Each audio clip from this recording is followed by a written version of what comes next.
What's going on, y'all? It's Falcons Daily. It's Falcons Friday here, January the 9th, 2026. I'm your host, CG Craig Green. If you want to give me a follow on social media, you can find me at Craig G Sports, CRAIG, the letter G in the word sports. And Fan Arch, you can find them at Fan Arch Co, FANARCHCO. Also, want to give a big shout out to our friends at Underdog Fantasy. Their logo's right there. Boom. Appreciate y'all for sponsoring Falcons Daily.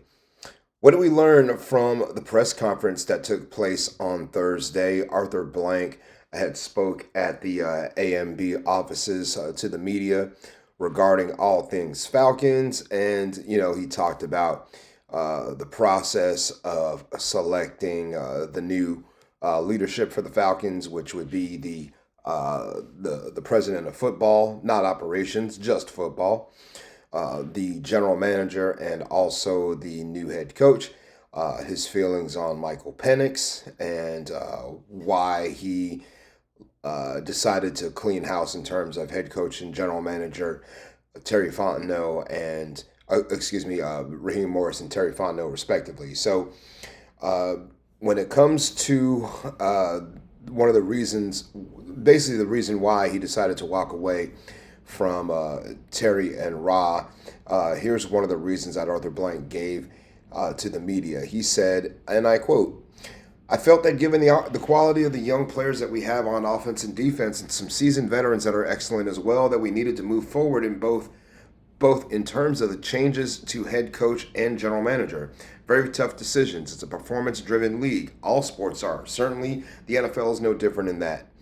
So he basically said he thought highly of both Raheem and Terry, and they were thought highly of in the building and everything, but the results were not where he wanted them to be. He mentioned peaks and valleys, saying that there was way too many ups and downs. The team was too inconsistent, and he felt like although they worked hard and tried their best, it just wasn't going to be good enough. And he lost his patience and decided to make a change. So that's where Sportology came in and started helping him evaluate the organization and from that perspective. And I guess that was, I don't know if that was part of their recommendation again, or it was just Arthur's gut feeling, decided to go with it. So, but again, he commended the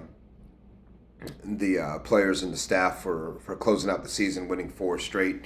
He said it didn't really sway his thinking, which again goes back to one of my points a few days ago, saying why even bother letting him finish out the season if it didn't matter once we were eliminated. Once it basically didn't matter at that point. We finished out and won the last 4.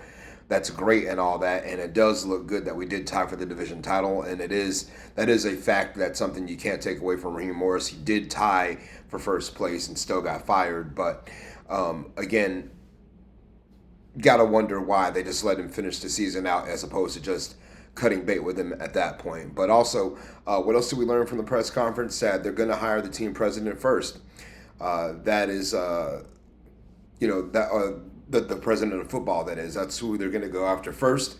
Then they'll go after the general manager and then the head coach. Also, Arthur said that the president of football is going to oversee things, pertaining to football on grass, not so much the entire operation. But the general manager is going to have say when it comes to his job. The head coach is going to have say when it comes to his job as well, his or her job. And also, the president of football will be there to support and guide with a leadership type of role. Should the need for that be there? So, but we'll see how it comes up in the days and weeks, and I really feel like we'll have our president of football, I'd say probably by Monday. I would think. Just based on how things started happening kind of quickly on Thursday. Again, Arthur had at least 2 interviews that we'll get into in just a little bit. He also spoke about Michael Penix too, and said that he believes that Penix played pretty decently. I mean, he got it was the knee he got cleaned up was not the one that he's had trouble with. So, and based on the doctors and surgeons, they said that basically everything went about as perfect could be. And his surgeon said he won his 1,000% confident in the ability for Penix to bounce back. He believes that Penix is our quarterback going forward. So that came from Arthur Blank, and he said when it comes to Cousins, he said basically we'll see. To me, what that means is, the way they shuffle the money around, we'll see you later, Kirk Cousins. I think that's what that means, to be honest with you. But we also have to figure out, what quarterbacks we're going to have on the roster at that point to go along with Penix again, because he's not supposed to be ready to be out there until training camp.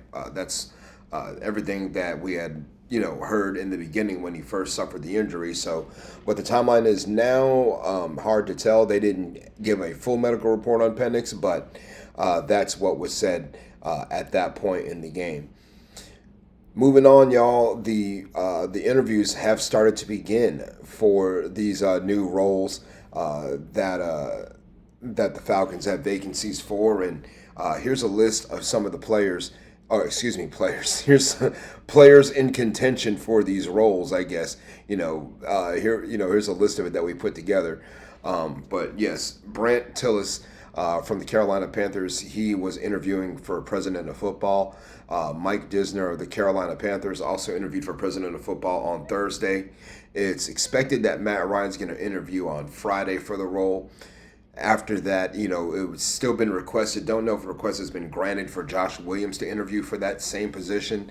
And, of course, it had been reported earlier in the week that Ian Cunningham of the Chicago Bears, the Falcons requested permission to interview him for the general manager position. So we'll see,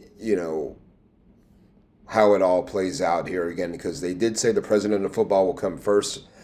Because of the fact that Ian Cunningham's the only person that has been reported to been requested to interview with the Falcons, that leads me to believe that it most likely will be Matt Ryan as the president of football, and that it's somewhat of a formality here before they hire him. So I think they may be looking for